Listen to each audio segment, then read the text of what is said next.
2025년 필리핀 공군의 조달위원회가 미국 정부가 제시한 F-16V 블록 70, 72 전투기 도입 제안서를 받아들고 한동안 침묵했다는 보도가 나왔습니다. 제안 금액은 55억 8천만 달러, 우리 돈으로 약 7조 7천억 원. 단순히 기체 20대뿐 아니라 훈련, 정비, 무장, 예비 엔진 시뮬레이터까지 포함된 금액이었지만 국가 예산의 절반 가까이를 항공전력 하나에 쏟아야 한다는 계산이 나오자 필리핀 국방부는 결국 도입 계획을 전면 재검토하기로 했습니다. 이 순간부터 필리핀의 관심은 자연스럽게 한 나라로 옮겨갔습니다. 바로 대한민국이었습니다. 사실 필리핀과 한국의 군사 협력은 어제 오늘 일이 아닙니다. 1950년대 6.25 전쟁 당시 필리핀은 7,000명이 넘는 전투병력을 한국으로 파병한 유일한 동남아 국가였습니다. 그 인연이 70년이 지난 지금 하늘 위에서 다시 이어지고 있습니다. 필리핀은 2014년부터 한국항공우주산업이 제작한 FA-50 경공격기를 도입하며 자국 공군 현대화에 초석을 다졌습니다. 이후 2025년 여름 12대 추가 계약이 체결되며 총 24대를 운용하게 됐죠. FA-50은 필리핀 공군에게 단순한 훈련기가 아니라 실전 운용이 가능한 핵심 전력으로 자리 잡았습니다. 남중국해에서 중국의 군용기가 접근할 때마다 FA-50이 긴급 출격했고 그 즉각 대응 능력 덕분에 필리핀 공군의 자존감은 완전히 달라졌습니다. 하지만 이 전투기는 어디까지나 중형급 이상의 위협에는 한계가 있었습니다. 필리핀 공군은 이 공백을 채우기 위해 다음 세대 전투기를 찾기 시작했습니다. 그런데 문제는 현실이었습니다. 미국산 F-16V는 최신 에이사 레이더를 탑재하고 암람 미사일을 운용할 수 있는 성능을 갖췄지만 1970년대 기체를 기반으로 한 개량형이라는 점에서 운용 수명과 확장성 측면에서 한계를 보였습니다. 게다가 FMS 계약 특성상 부품 공급, 정비 주기, 데이터 관리까지 모두 미군의 승인 절차를 거쳐야 했습니다. 즉, 자국 영공에서 발생하는 모든 비행 데이터가 미국 시스템에 의존하게 되는 구조입니다. 반면 필리핀은 점점 더 복잡해지는 남중국해 분쟁 속에서 자율 운용 가능한 전력을 원했습니다. 바로 이 지점에서 한국의 KF-21 보라매가 급부상하게 됩니다.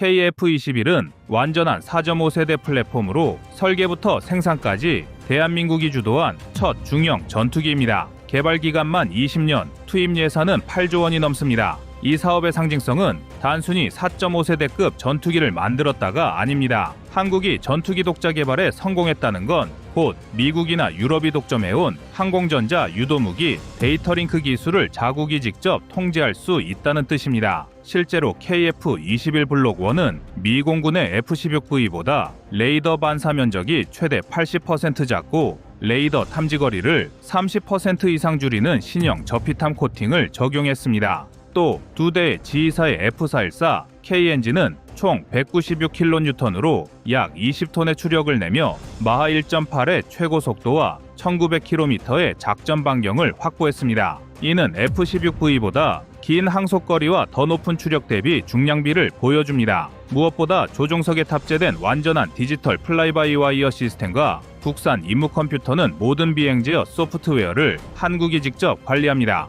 필리핀 입장에서 이런 구조는 엄청난 장점으로 다가옵니다. 첫째, 운용 비용이 F-16V의 절반 이하입니다. 둘째, FA-50과의 부품과 훈련 체계가 완벽히 호환되어 전환, 교육이 쉽습니다. 셋째, 블록2로 업그레이드 시 공대지 및 전자전 임무까지 수행할 수 있어 장기적인 확장성이 확보됩니다. 이 때문에 필리핀 정부는 KF-21 블록 1 12대 선도입, 이후 블록2 12대 추가 계약으로 이어지는 단계형 도입 시나리오를 내부 검토 중인 것으로 알려졌습니다. 해외 언론의 평가도 달라지고 있습니다. 미국의 에비에이션 위크는 한국의 KF-21은 F-16V를 대체할 수 있는 합리적이고 현대적인 4.5세대기라고 분석했으며 일본의 니케이 아시아는 KF-21은 미국과 중국 사이에서 독자 노선을 찾는 국가들에게 가장 현실적인 선택지라고 전했습니다. 심지어 필리핀 현지 언론 마닐라 스탠다드는 KF-21의 도입은 단순한 전투기 구매가 아니라 국가안보 자립의 상징이라고 표현했습니다.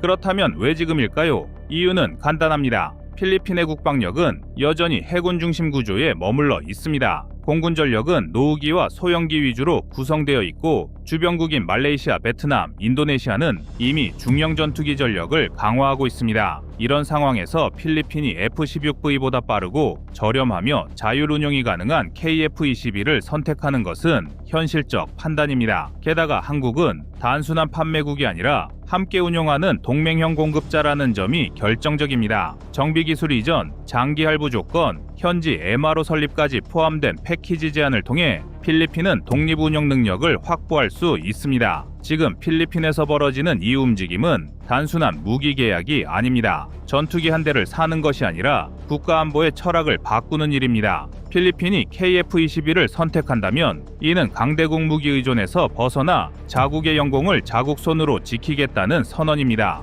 한국 입장에서도 이 선택은 역사적 의미를 갖습니다. 카이는 2032년까지 국내 공군 납품 120대를 완료한 뒤 해외 수출 물량을 본격화할 예정이며 필리핀이 그 첫 번째 해외 고객이 된다면 KF-21의 브랜드 가치는 단숨에 아시아 표준으로 격상될 것입니다. KF-21이 필리핀에 제안된 시점은 단순한 대체 옵션이 아니라 전략적 기회 창구였습니다. 필리핀 정부는 미국산 F-16V와 함께 스웨덴의 JAS-39 그리펜, 프랑스의 라팔, 그리고 한국의 KF-21까지 4개 기종을 검토했지만 실제 계약 협상 단계까지 오른 것은 한국뿐이었습니다. 이유는 명확했습니다. 첫째, 납기입니다. 필리핀이 제시한 납기 요구는 계약 후 36개월 이내 초독이 인도였습니다. 미국과 유럽은 이미 자국 공급 물량으로 포화 상태라 최소 6에서 8년의 대기 기간이 필요했습니다. 그러나 카이는 이미 2024년부터 양산 조립 라인을 가동 중이었고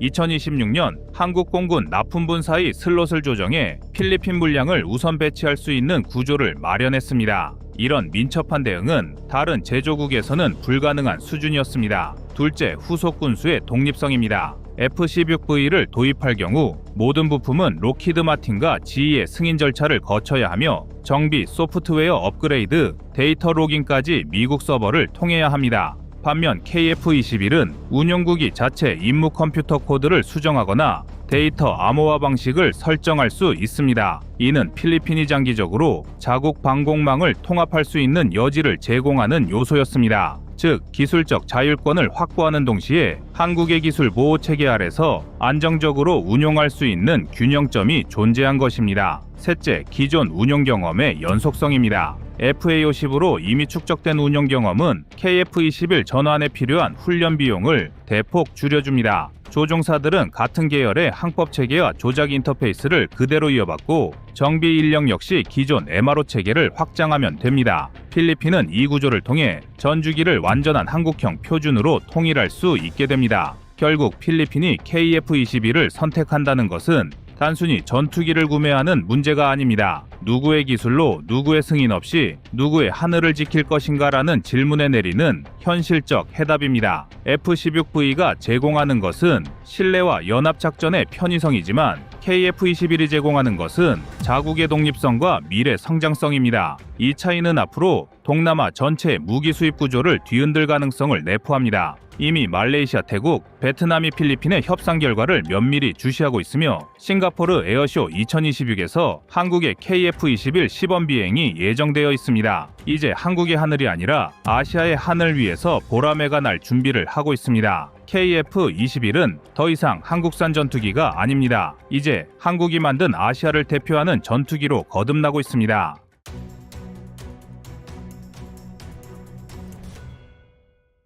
다음은 25년 1월 17일 필리핀 FA-50 12대 추가 영상입니다.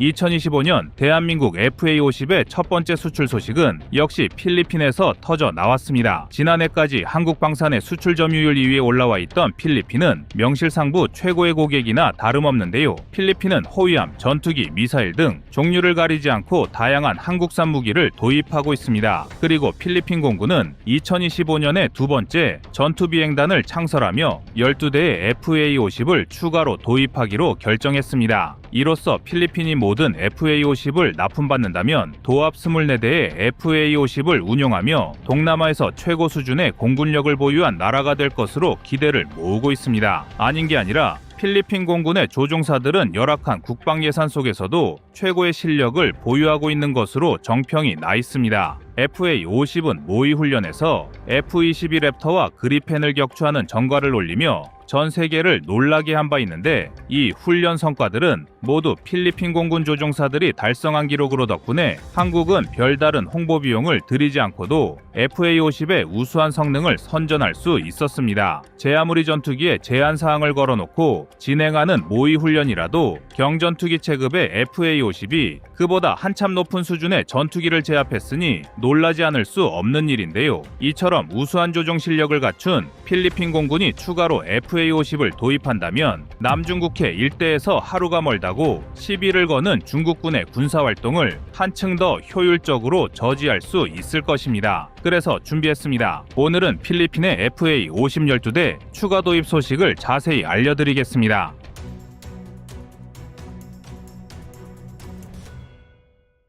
필리핀 공군에 있어 FA-50은 그 무엇과도 바꿀 수 없는 존재입니다. 한국에게서 공여받은 구식 F5가 거의 유일한 공군 전력이었던 필리핀은 한때 전투기를 단 한 대도 보유하지 않은 나라로 전락하기까지 했는데요. 그런 필리핀이 2010년대에 도입한 12대의 FA-50은 사실상 필리핀 공군의 전 재산이나 다름없습니다. 그런 필리핀이 결국 12대의 FA-50을 추가로 도입하겠다는 결단을 내렸습니다. 필리핀이 FA-50의 신규 도입을 검토한 것은 오래전부터 흘러나왔던 소식이지만 구체적인 계약 시점과 물량 등이 언급된 것은 이번이 처음입니다. 해외 군사 매체들이 보도한 내용에 따르면 필리핀은 2025년 상반기 안으로 12대의 FA-50 블록 20을 도입하여 두 번째 전투 비행단을 창설할 예정인데요. 투자되는 예산만 9,800억 원 이상으로 거의 1조 원에 육박하는 천문학적인 금액이 투입될 예정입니다. 또한 이번에 필리핀이 구매하는 FA-50은 기존보다 성능이 더욱 높아진 FA-50 블록 20이기 때문에 중국의 군사적 위협이 높아지는 필리핀에게 있어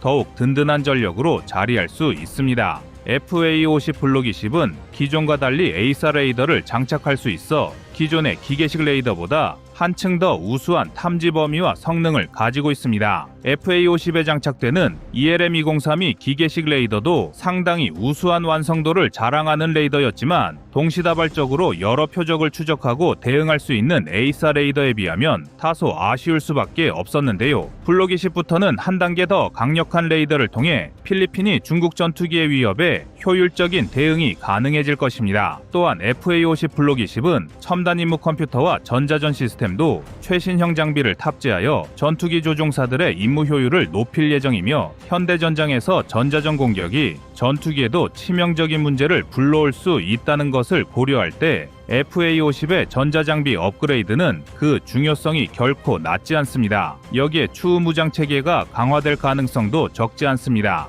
한국은 유럽 방산업체와 손을 잡고 FA-50병 타우러스 미사일을 개발하고 있습니다. 현재 개발 중인 타우러스 KPD 350K2는 기존의 타우러스 미사일을 경전투기에 장착할 수 있도록 크기와 중량을 다소 축소하되 사거리와 파괴력은 기존과 동급으로 유지할 수 있도록 개발되고 있으며 이를 장착한 FA-50은 무려 500km 밖에 위치한 적성국의 지상 표적도 원활한 타격이 가능합니다. 필리핀이 FA-50 블록 20을 구매한 이후 350K2를 통합하기 원한다면 한국은 언제든 후속 지원을 아끼지 않을 것이며 필리핀이 장거리 타격 수단을 보강하면 중국군에 대한 견제 효과를 높일 수 있습니다. 중국군의 편제 중에서 남중국해 일대를 관할하는 부대는 남부정구입니다. 그리고 남부정구의 사령부는 광저우시에 위치하고 있는데요. 필리핀의 수도인 마닐라를 기준으로 광저우시까지는 직선거리로 약 1200km입니다. 이 정도의 거리라면 필리핀 내륙에서 출격한 FA-50이 남중국해 상공에서 중국 본토에 위치한 전략적 거점을 타격하기에 무리 없는 거리이며 필리핀이 장거리 타격 수단을 보강한다는 것 자체만으로도 남부정우 예하의 중국군은 부담을 느낄 수밖에 없습니다. 여기에 더해 2026년까지 개발을 진행하는 초음속 공대지 미사일도 필리핀 공군의 작전 유연성을 더욱 증대할 수 있습니다.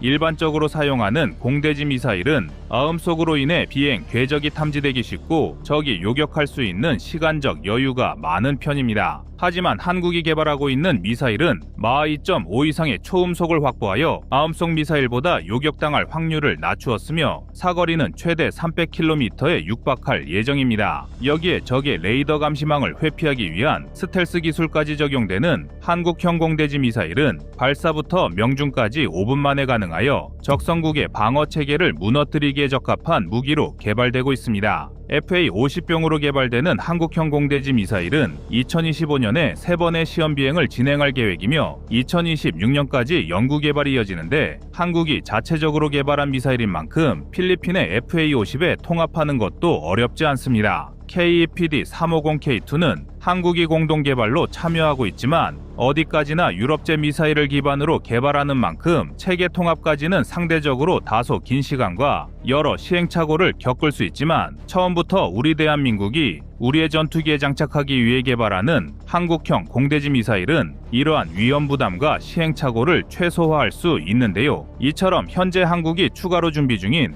FA-50의 무장체계는 필리핀의 전술적 유연성과 대중국 전략에 많은 도움이 될 수 있습니다. 그도 그럴 것이 지금까지 중국이 남중국해 일대에서 군사적 도발을 거리낌 없이 행할 수 있었던 것은 이를 막아내야 할 동남아시아 국가들이 장거리 작전 능력을 제대로 구비하지 못했기 때문입니다. 불과 십수년 전까지만 하더라도 동남아시아 국가들은 해상에서 작전을 수행할 수 있는 호위함, 구축함은 꿈도 꿀 수 없었고 노후화된 공중전력은 자국 영공을 비행하는 것조차도 버거웠습니다. 이러한 이유로 중국은 해상과 공중을 가리지 않고 남중국해 일대에서 적극적인 군사적 활동을 감행하며 마치 남중국해 전부가 자신들의 영해인 것처럼 활동할 수 있었던 것입니다. 하지만 필리핀이 기존의 12대에 더해 추가로 12대의 FA-50을 도입하고 2개의 전투비행단을 구성하여 긴밀한 대응태세를 갖춘다면 중국도 더는 동남아시아 국가들을 쉽사리 무시할 수는 없는데요. 비록 FA-50이 경전투기 체급에 머물러 있어 중국을 상대로 제공권 경쟁에 돌입할 정도는 아니지만 필리핀 공군에겐 전략적으로 매우 중요한 임무를 수행할 수 있습니다. 필리핀 공군은 이전에도 남중국해 일대에서 진행한 미국과의 연합훈련에 FA-50을 적극적으로 투입하고 있는데 필리핀은 세대의 FA-50을 출격시켜 미국의 B-52 폭격기를 호위하고 남중국해 일대의 배타적 경제 수역을 합동 순찰하였습니다. 필리핀이 한국산 전투기를 출격시켜 미군의 전략 자산을 호위하며 중국과의 분쟁 지역을 순찰했다는 사실만 보더라도 현재 필리핀 공군은 중국 견제에 있어 FA-50을 가장 신뢰하고 있다는 점을 알 수 있습니다. 또한 필리핀은 220척의 중국 선박을 퇴거하기 위한 작전에서도 FA-50을 긴급 출격시킨 바 있는데요. 중국은 다량의 민간 선박을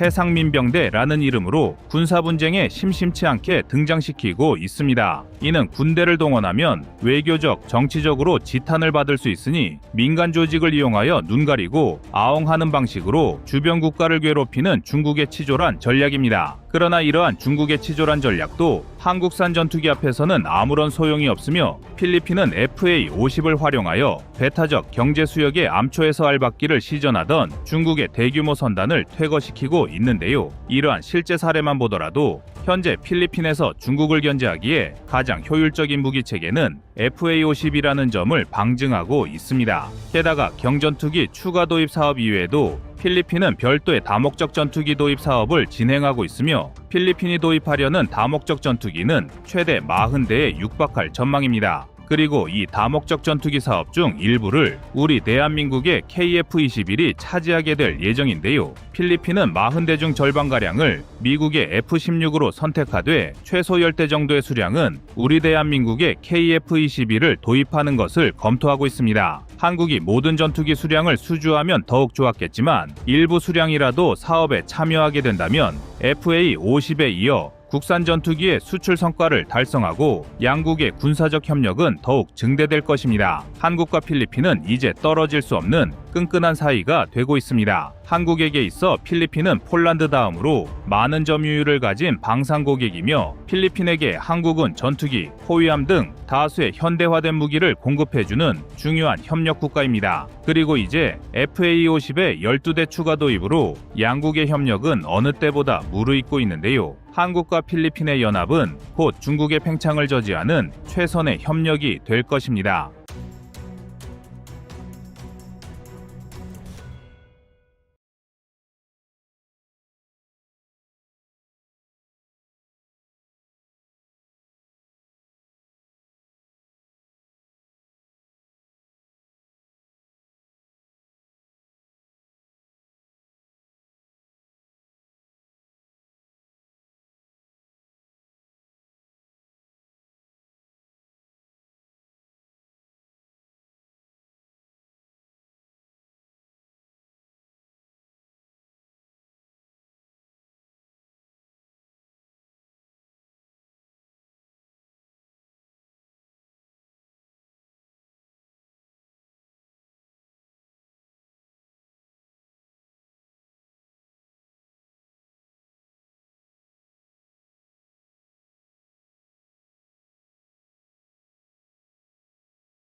지금 전 세계 언론의 헤드라인은 한국을 향해 정확히 조준되어 있습니다. 트럼프 전 대통령이 한국의 원자력 잠수함 추진을 정치적으로 승인했다는 말을 공개석상에서 던지자 한반도의 바다는 다시 요동치기 시작했습니다. 워싱턴발 보도에 따르면 한국은 정상회담 이후 자체 건조할 핵잠에 들어갈 핵연료, 즉 농축 우라늄의 대미 공급을 협의 중이며 이와 맞물린 한미 공동 문건인 팩트시트의 확정이 미국 정부 내 조율로 지연되고 있다고 합니다. 그런데 바로 이때 또 하나의 폭탄이 터졌습니다. 10월 11일자 미국 주요 언론은 미국 상무장관이 한국의 핵잠 추진에 이견을 표했다고 전했습니다. 표면적으로는 비확산 체제 유지, 즉 국제 핵 질서의 균형을 지키겠다는 명분이지만 그 속을 들여다보면 경제적 이해관계와 전략적 주도권을 둘러싼 냉정한 계산이 숨어 있습니다. 미국의 원자력 기술은 국무부, 에너지부, 상무부가 공동으로 관리합니다. 그중 상무부는 핵심적으로 핵연료와 관련된 산업, 소재, 장비의 수출 허가를 통제하는 기관이죠. 그런 상무장관이 반대를 외친다는 건 단순한 외교적 신중론이 아닙니다. 그건 바로 산업적 주도권을 놓지 않겠다는 강력한 메시지입니다. 한국이 자체적으로 핵잠의 핵연료 주기를 관리하게 되면 미국이 쥐고 있던 핵연료 부품 정비 공급망에서 벗어나게 됩니다. 그건 곧 미국의 막대한 기술 수출 수익이 줄어드는 걸 의미하죠. 미국의 비확산 논리는 늘 정의로운 척하지만 그 본질은 핵기술의 상업적 통제권 유지입니다. 그런데 트럼프가 갑작스럽게 한국의 핵잠 건조를 승인했다고 발표하면서 상무부 입장에서는 자신들의 권한이 완전히 무시당한 셈이 됐습니다. 즉, 이견의 진짜 이유는 두 가지입니다. 첫째, 자국 산업의 핵심 기술이 새어나가는 걸 막으려는 경제적 본능. 둘째, 트럼프의 정치적 선언으로 무너진 내부 권한 질서를 되찾기 위한 관료적 반발입니다. 상무부는 미국 내 핵 관련 산업계와 긴밀히 맞물려 있습니다. 한국이 독자 핵잠을 국내에서 건조하고 연료까지 자립적으로 관리하게 되면 미국 기업들의 공급망이 붕괴하고 그들이 장악하던 고부가 가치 정비 시장도 사라집니다. 결국 상무장관의 반발은 비확산이라는 가면을 쓴 경제적 방어전입니다. 다시 말해 이건 기술이 아니라 이익의 문제고 외교가 아니라 산업 패권의 문제입니다. 한국이 핵잠 기술을 완전히 내재화하려는 흐름에 대한 미국의 경고장이자 자립의 문턱을 넘어서려는 우리에게 던지는 마지막 견제구입니다. 그러나 바로 이 장면에서 진짜 이야기가 시작됩니다. 이제 수면 위로 떠오른 건 단순한 기술 협상 이상의 질문들입니다. 우리는 어디서 만들 것인가, 무엇을 받을 것인가, 그리고 얼마만큼의 전략 자율권을 확보할 것인가라는 세 가지 문제 앞에 서 있습니다.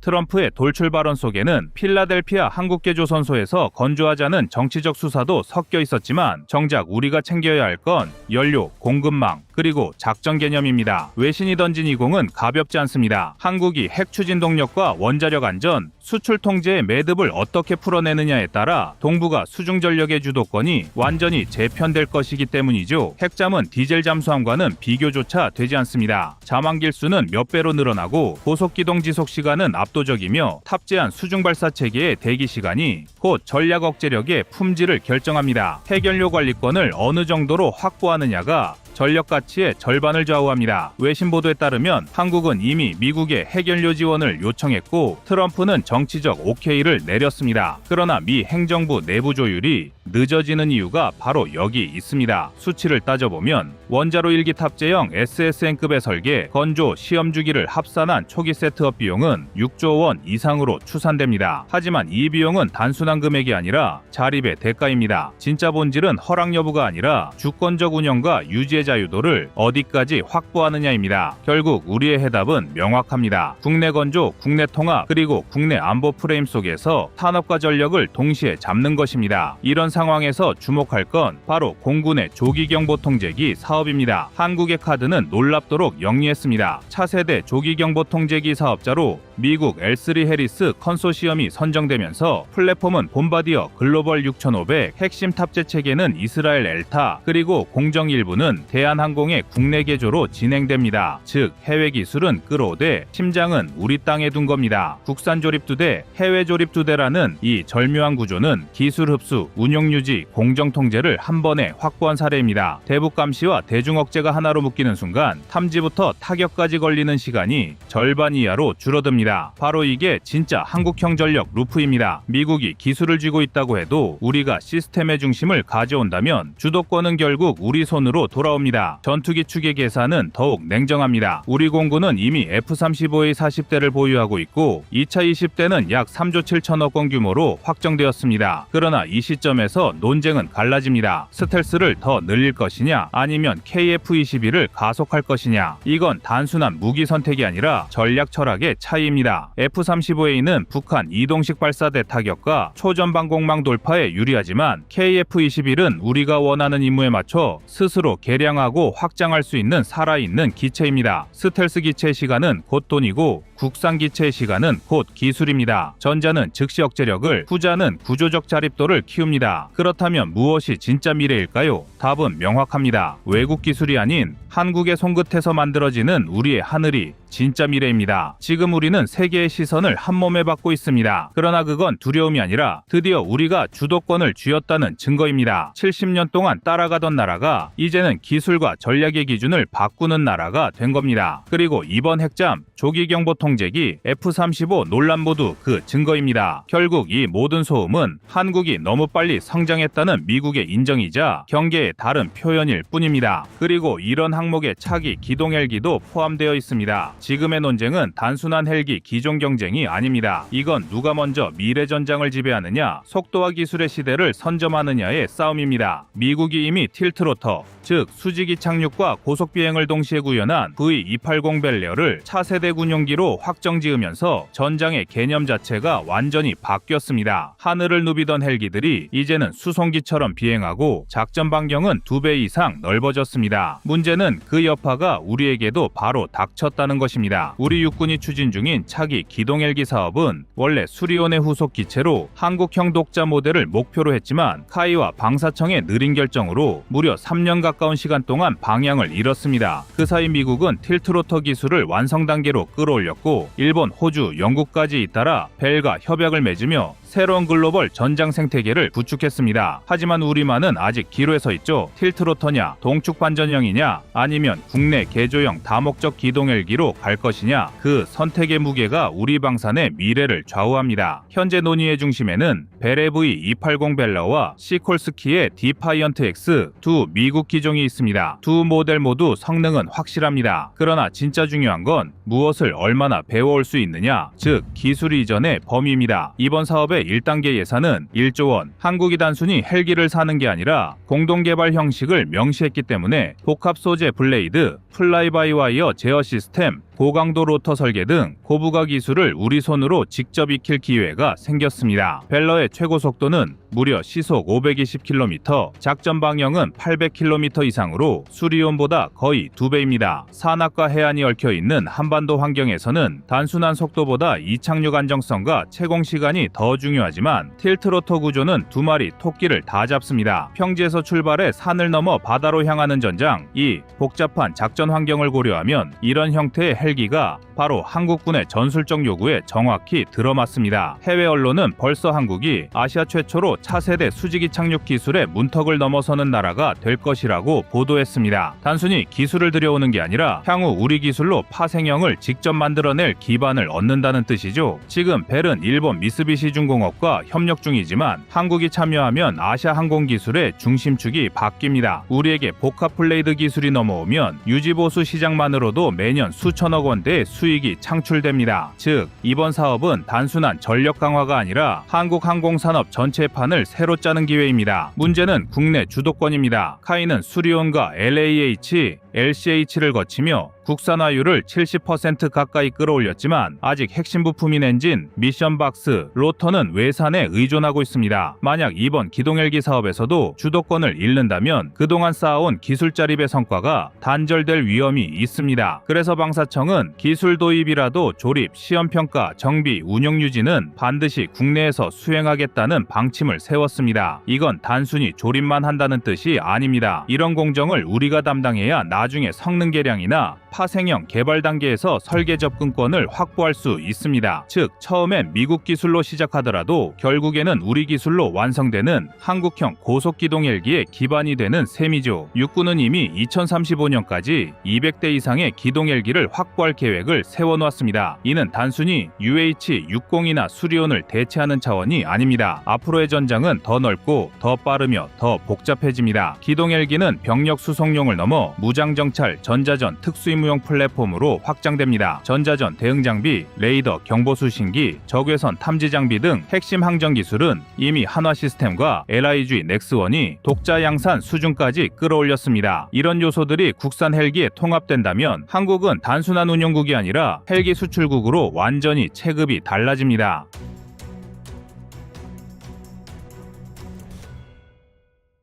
다음은 25년 7월 27일 한국 세계 세 번째 헬기 기술 확보 영상입니다. 수리온 주기어박스 국산화 성공은 과거 좌절의 상처를 딛고 탄생한 반전 드라마입니다. 2007년 S&T 중공업과 에어버스 헬리콥터스가 추진했던 1차 국산화 시도가 기술 이전율 33%에 그친 탓에 2012년 마감 시한을 넘기며 실패로 기록됐습니다. 그 뒤 수입 의존이 이어지며 동력 전달 장치는 프랑스로 보내 정비해야 하는 비효율의 상징이 됐습니다. 또한 엔진 전격 추력인 22,000파운드 가운데 19,200파운드만 쓰는 출력 제한이 고착됐습니다. 그러나 2021년 서울 아덱스 현장에서 체결된 카이아비오에로 협력 계약이 판을 뒤집었습니다. 이탈리아 토리노 본사의 설계 툴과 30년 경력 장인들이 사천 공장에 상주하며 치밀한 피로 수명 예측과 형상 최적화를 지도했고, 카이는 이를 토대로 감속비 5대1 설계를 확정했습니다. 이 사업에 정부도 화끈하게 돈을 태웠습니다. 산업부과제 1단계에만 총 1,109억 원의 국비 309억 플러스 카이 자체 800억이 들어갔고, 우린 PTS, EM코리아 등 11개 민간 파트너 200여 명이 동원돼 35개 특수공정 인증을 따냈으며 33종 핵심 부품을 전량 국내 생산 체제로 전환했습니다. 해외 매체들도 주목했습니다. 영국 플라이트 글로벌은 6월 16일 사천에서 첫 비행한 기뢰 제거용 수리온 시제기를 소개하며 국내 제작 변형 헬기 생태계가 공회대에 올랐다고 평가했습니다. 숫자도 확실합니다. 주기어박스 국산화로 창정비 기간은 기존 평균 90일에서 45일 이하로 단축되고 세트당 외주비 3억 원이 절감돼 연간 최소 150억 원의 전력화 예산을 아낄 수 있다는 것이 카이 내부 시뮬레이션 결과입니다. 현장비와 하나를 더하면 시험 단계에서 마지막까지 발열이 잡히지 않자 아비오 측 수석 기술자가 직접 기존 오일 펌프 치수를 0.2mm 축소하는 가공을 지시했고, 이 작은 수정이 최종 과부하 온도를 8도 낮추며 합격점을 받아냈습니다. 이처럼 실패의 교훈을 통해 전략적 해외 파트너십을 얻은 결과 국내 공급망 결집이 어우러져 수리온은 드디어 국산 심장을 장착할 준비를 마쳤습니다. 대한민국이 2013년 첫 양산을 시작한 수리온은 군경, 소방 등 파생형을 합쳐 250여 대가 배치됐고 올해 6월 육군 전력화가 완료됐습니다. 하지만 기체의 심장인 주기어박스는 프랑스, 이탈리아 라인을 거친 완제품을 수입해 장착해야 했고 창정비 때마다 모듈 전체를 유럽으로 보내야 했습니다. 국내 정비 인프라가 있어도 부품 수급이 지연되면 평균 90일 이상 헬기가 멈춰 섰습니다. 그런데 이번 국산화 1단계가 이런 악순환을 끊었습니다. 여기에는 한국이 제시한 설계의 핵심은 감속비를 4대1에서 5대1로 높인 것이 핵심입니다. T700 701K 엔진의 전격 추력 22,000파운드를 100% 전달하도록 치차비를 재편한 대목입니다. 이를 위해 하우징은 항공용 마그네슘 합금, 선기어와 헤리컬 기어는 진공 침탄 고장력강, 주축은 TI-64 단조로 바꿨고 피로 수명은 기존 대비 20% 연장됐습니다. 카이는 사천기어센터의 오일방막 시험기, 고속동력 궤적합 시험기 등 35개 특수공정 장비를 신규 도입했고 민간기업 11개 협력사가 소재 가공부터 치면 처리까지 맡아 200여 개 고급 일자리를 창출했습니다. 성능도 기존보다 12.7% 늘어 UH-60P와 동일한 적재 능력을 확보했습니다. 35도의 환경에서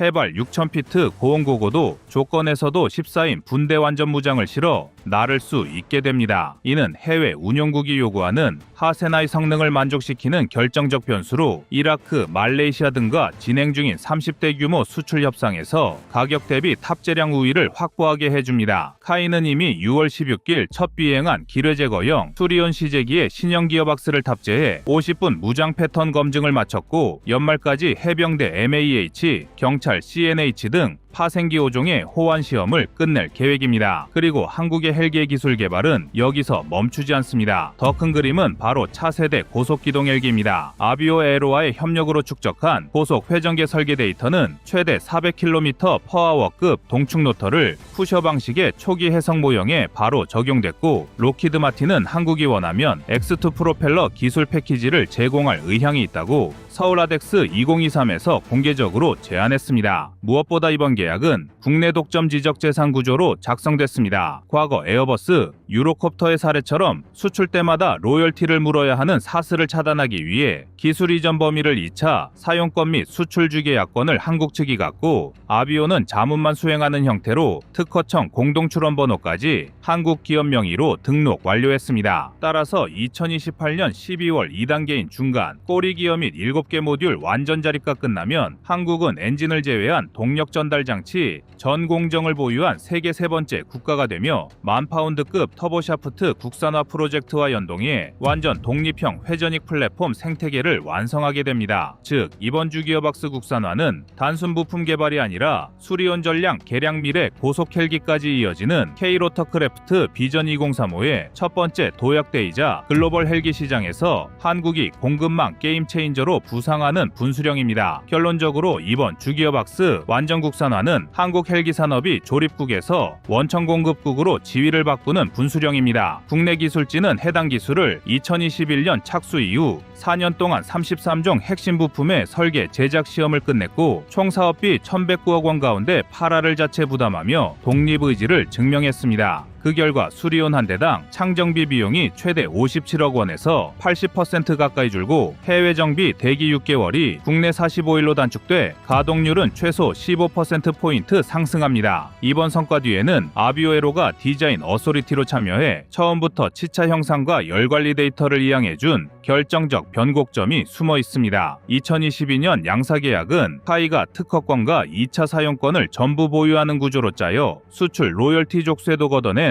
한국의 협상 능력도 크게 한 목태냈습니다. 이제 2028년 2단계가 완료되면 7개 모듈까지 모두 국내화되고 ADD 한화가 추진 중인 10,000파운드급 터보샤프트까지 연결되면 엔진부터 동력 전달계까지 풀체인이 한국 땅에서 돌아가게 됩니다. 이 체계는 곧 항속거리와 속도가 2배인 차세대 고속기동 헬기 개발로 이어집니다. 이 때문에 록히드 마틴은 X2 기술 패키지와 후방 푸셔 프로펠러 데이터를 한국에 제공할 용의를 밝히며 NGRC 사업의 아시아 파트너를 공개적으로 요청한 상태입니다. 하지만 한국은 이미 독자 기술을 구축한 상태에서 수리온 지뢰 제거형 시제기를 통해 다중파생 제작 경험을 쌓아 2026년 전력화를 예고했습니다. 따라서 주기어박스 국산화는 단순한 부품 교체가 아니라 대한민국의 차세대 헬기 사업인 고속기동 헬기로 직행할 공업 기반 완성한 것이라 해도 과언이 아닙니다. 이러한의 글로벌 공급망 재편에서 K-로터 브랜드 부상이라는 새로운 전략 효과를 즉각적으로 만들어낼 수 있습니다. 얼마 전까지만 하더라도 한국은 프랑스와 이탈리아가 독점해온 서방 헬기 동력계 시장에 힘없는 구매자로서 남았어야 했습니다. 하지만 이번 사업 성공으로 인해 한국이 세 번째 플레이어로 진입하는 순간을 현실로 실현해낸 것입니다. 이는 KF-21로 전투기 설계 자립에 성공한 경험과 맞물려 K-에어파워 완결판을 향한 두 번째 엔진 소리입니다. 이제 관건은 일정 준수와 후속 투자입니다. 방산 현장은 2026년까지 형상 고정이 필요한 차세대 기동 헬기 기본 설계에 국산 주기어박스 피로와 환경 데이터를 즉시 반영해야 하고 군 운용 당국은 2030년 이전 수리온 개량형을 120여 대 창정비 일정을 국내 공정으로 재편해 눌러 앉힐 예산을 확보해야 합니다. 만약 이 로드맵이 차질 없이 굴러간다면 2035년을 기점으로 메이드 인 코리아 헬기가 완전 한국산을 만든 심장과 기어로 뜨고 내리며 인명수송부터 특수전 투입까지 수행하게 될 것입니다. 이 때문에 군사 전문가들은 이 프로젝트는 단순 국산화가 아닌 한국형 수직기동전력 주권선언이라고 분석하고 있습니다. 뿐만 아니라 수출 시장에서는 가격, 성능, 정비 3박자를 무기로 유로콥터와 레오나르도가 지켜온 중형급 파이를 본격적으로 빼앗아 올 발화점이 될 가능성이 높다고 예건하는데요. 결국 이번 국산주 기어박스 개발 발표는 기술적 성취를 넘어 정치, 외교, 경제가 결합된 국가전략 자산의 탄생을 알리는 선언이고, 우리는 이제 막 100% 자립 로터크래프트 시대의 첫 페이지를 열었습니다.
지금 세계 해군의 흐름이 예상보다 빠르게 재편되고 있고 변화의 중심에 한국이 자리하고 있습니다. 그 상징적인 장면이 바로 영국 해군이 자국 전투함을 한국으로 보내 정비를 맡긴 사건이 발생했기 때문입니다. 이는 겉으로는 단순한 협력처럼 보이지만 실제로는 영국 해군의 위기 상황, 정량적 데이터 분석, 그리고 전략적 판단이 결합된 결과였습니다. 영국 해군은 지난 10년 동안 전력 운영에서 큰 어려움을 겪었습니다. 노후 함정 비율이 40%를 넘고 정비 지연 때문에 연간 작전 불가 기간이 120일 이상 기록된 적도 있습니다. 작전 가용률 역시 65%까지 떨어지면서 영국 조선 인프라가 노후화됐다는 평가가 이어졌습니다. 이 공백을 메우기 위해 영국이 가장 먼저 검토한 국가는 일본이었습니다. 일본은 미 해군 정비 경험이 풍부했지만 정비 슬롯이 이미 포화 상태였고 대기 기간은 최대 8개월까지 밀린 적도 있었습니다. 이 때문에 영국은 완전히 다른 후보를 선택할 수밖에 없었고 이때 검토 테이블에 오른 국가가 한국이었습니다. 한국은 세계 조선 시장 점유율 40% 이상을 차지하는 국가이며 상선에서 축적한 기술력을 기반으로 군함 정비 체계를 고도화한 상태였습니다. 무엇보다 미국, 영국, EU,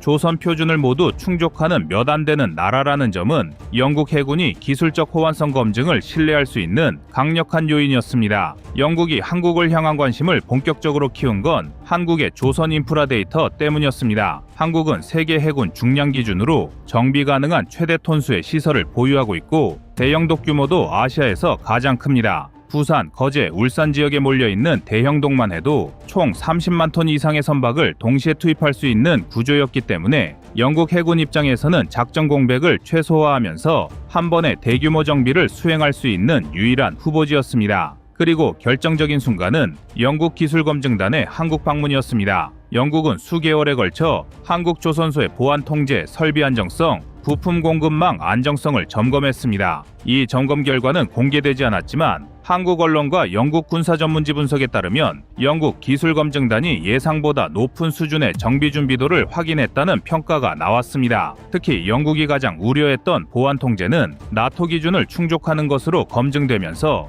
영국 해군의 내부 리스크 계산이 크게 달라진 것으로 보입니다. 결국 영국 해군의 선택은 단순한 정비 수주가 아니었습니다. 일본 이후 새로운 아시아 파트너를 찾는 과정에서 기술, 인프라, 일정, 보안, 공급망 안정성을 종합적으로 평가한 결과 한국이 최적의 해답이라는 결론에 도달한 것입니다. 이 결정은 영국이 동아시아에서 군사적 교두보를 넓히기 위한 전략적 판단이기도 했고 동시에 한국 조선의 신뢰도를 국제 해군이 공식적으로 인정한 첫 장면이기도 했습니다.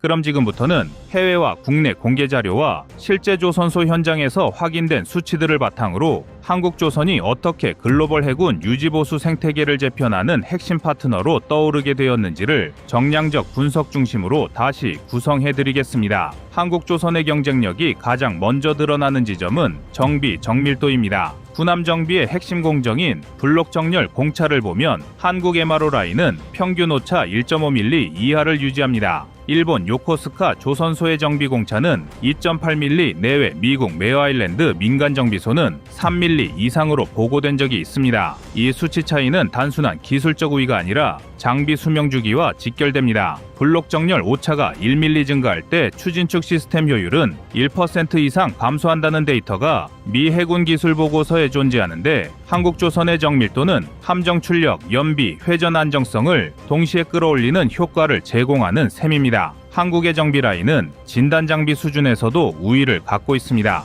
대표적으로 부산과 거제 항만에 배치된 3차원 함체 왜곡 스캐너는 정밀도가 0.03mm 수준으로 일본 군수조선소에서 사용하는 0.05에서 0.08mm급 센서보다 민감도가 높습니다. 또한 한국은 상선 건조에서 확보한 축계 진동 데이터가 2000척 이상 누적돼 있어 진동 패턴 분석 알고리즘의 예측 정확도가 평균 93%대까지 올라가 있습니다. 캐나다 해군 보고서에서도 한국의 추진축 진동 분석이 북미 정비 업체보다 진단 속도가 35% 빨랐다는 내용이 언급된 바 있습니다. 또한 정비 속도도 강력한 장점입니다. 한국조선 3사의 군함 평균 정비 기간은 45에서 70일 사이로 추산됩니다. 동일 톤수 기준 일본은 평균 90일 전후, 미국 민간 조선소는 100일 이상이 걸리는 경우가 많아 일정 준수율에서 차이가 크게 나타납니다. 실제로 한국 조선소의 군함 정비 일정 준수율은 최근 5년 평균 95% 수준입니다. 일본은 82%, 미국 민간은 70% 선인데 미 해군이 최근 수년간 전투함 운용률이 58%까지 떨어진 적이 있었던 걸 고려하면 일정 준수율은 작전 유지력의 핵심 요소입니다.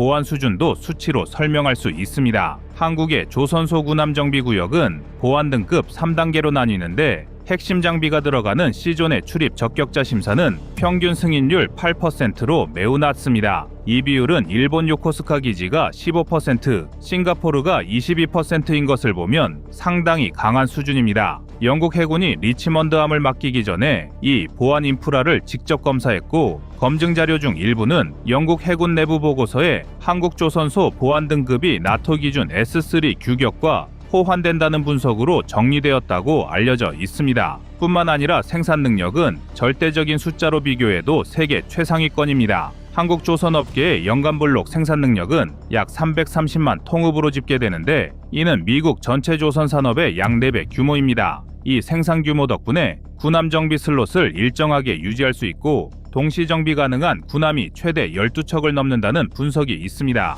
미국은 정비 슬롯 부족으로 연간 정비 대기 함정이 평균 22척까지 늘어난 적도 있었습니다. 동맹국 입장에서 한국이 즉시 정비 가능한 조선 인프라를 갖춘 유일한 아시아 국가로 평가되는 이유가 됩니다. 숙련 인력 역시 숫자로 비교하면 확실한 차이가 드러납니다. 한국 조선업 숙련 기술 인력은 약 8만 명 규모입니다. 미국은 현재 약 2.5만 명, 영국은 1만 명 내외로 추정돼 고난도 정비 공정 투입 가능 인력에서 절대적인 우위를 갖고 있습니다. 군함 정비에서 가장 중요한 고온 배관 설치, 방폭 배선 작업, 용접 엑스레이 결합률을 비교해보면 한국은 평균 불량률이 1.2% 수준이고 일본은 2%, 미국은 3% 이상입니다. 미 해군이 한국의 정비 품질을 높게 평가하는 가장 직접적인 정량 데이터가 이 불량률 차이입니다. 동일 톤수 기준으로 군함 MRO 단가는 미국 대비 평균 30% 절감되는 것으로 평가됩니다.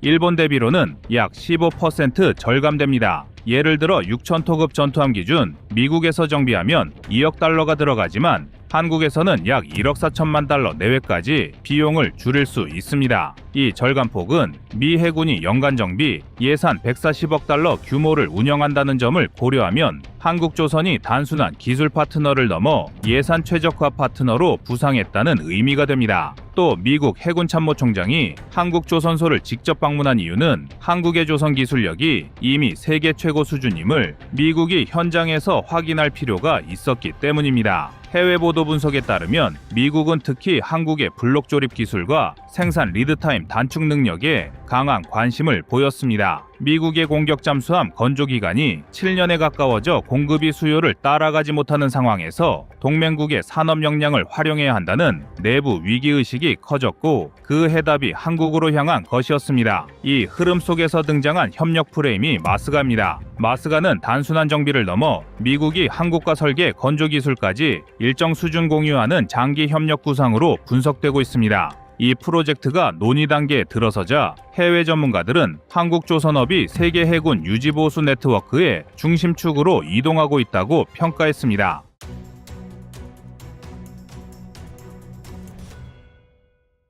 다음은 25년 4월 9일 조선 건조 속도 영상입니다.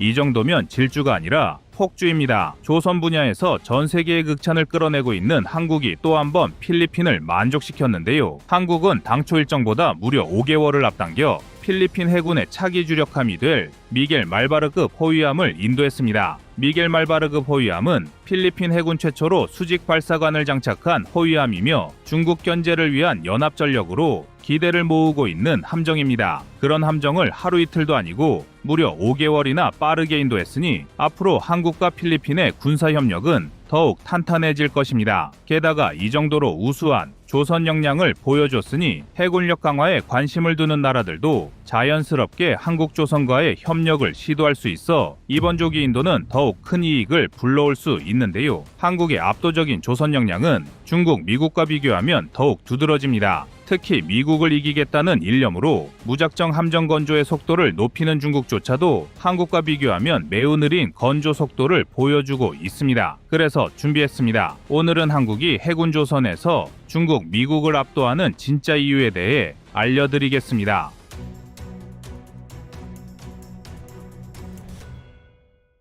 조선업 몰락으로 인해 끝없이 위기설이 나오는 미국 월스트리트 저널의 통계에 따르면 2014년에서 2023년 기간 동안 중국은 150척 이상의 해군 함정을 추가할 때 미국 해군은 신규 함정이 70척을 넘기지 못했습니다. 미 해군의 신규 함정 증강이 이렇게까지 지지부진한 이유는 단순히 조선업체의 기술적 한계만은 아닙니다. 미국은 조선업계의 노동력 부족을 필두로 노후화된 장비와 철강 가격 인상, 인건비 상승 등 여러 문제를 한꺼번에 얻어맞으며 해군력 증강에 제동이 걸린 상황인데요. 이미 중국과 미국의 보유군함은 80척 이상 벌어졌으며 중국은 2030년까지 430척 이상의 함대를 보유할 전망입니다. 이에 위기감을 느낀 미국은 2054년까지 도합 390척의 군함을 보유하기로 결정했지만 앞으로는 절대 수적 측면에서 미국이 우위를 점하지 못할 것은 자명한 상황입니다. 일례로 미국은 20년 전까지만 하더라도 한 척의 군함을 건조하는데 평균 약 6년의 시간이 소요되었으나 지금은 평균 9년 이상으로 늘어났을 정도로 함정 건조 역량이 퇴보하고 있습니다. 게다가 함정을 건조하는 조선 인프라가 쇠퇴하는 것과 별개로 해군 측의 잦은 설계 변경도 문제입니다. 미 해군은 함정 건조 과정에서 무기체계 통합이나 성능 개량 등을 계속해서 요구하며 전체적인 설계안과 건조 계획을 변경하려 하니 안 그래도 느린 건조 속도가 더욱 느려진다는 것입니다. 실제로 미군은 주력 호위함을 건조하는데 들어가는 시간을 단축하기 위해 이탈리아 조선사의 원본 설계와 85%나 유사한 형태를 사용하기로 했었습니다. 그렇게 되면 비슷한 함정을 건조해본 이탈리아 조선사가 훨씬 효율적으로 건조 작업을 할 수 있어 기간과 비용을 단축할 수 있을 것이란 계산이었는데요. 그런데 막상 건조 과정에서 미 해군의 작전 요구 성능을 계속해서 반영하게 되자 이후에는 원본 설계와 비교하여 고작 15%만 유사한 함정이 되었습니다. 미 해군은 더 큰 발전기를 장착하기 위해 선체 길이를 7m 이상 증가할 것을 요구했고 추진기 소음을 줄이기 위해 프로펠러를 변경하였으며 무기 시스템과 컴퓨터 등의 공간도 추가로 더해졌습니다. 그러면서 함정의 전체 중량은 10%가 늘어나고 그만큼 속도는 줄어들게 되는 등 애초에 추구했던 방향과는 완전히 딴판이 되어버렸는데요. 일각에선 이러한 미 해군의 행보를 두고 미군이 보유하고 있는 우수한 무기 체계와 전투 시스템을 탑재하려 하기 때문에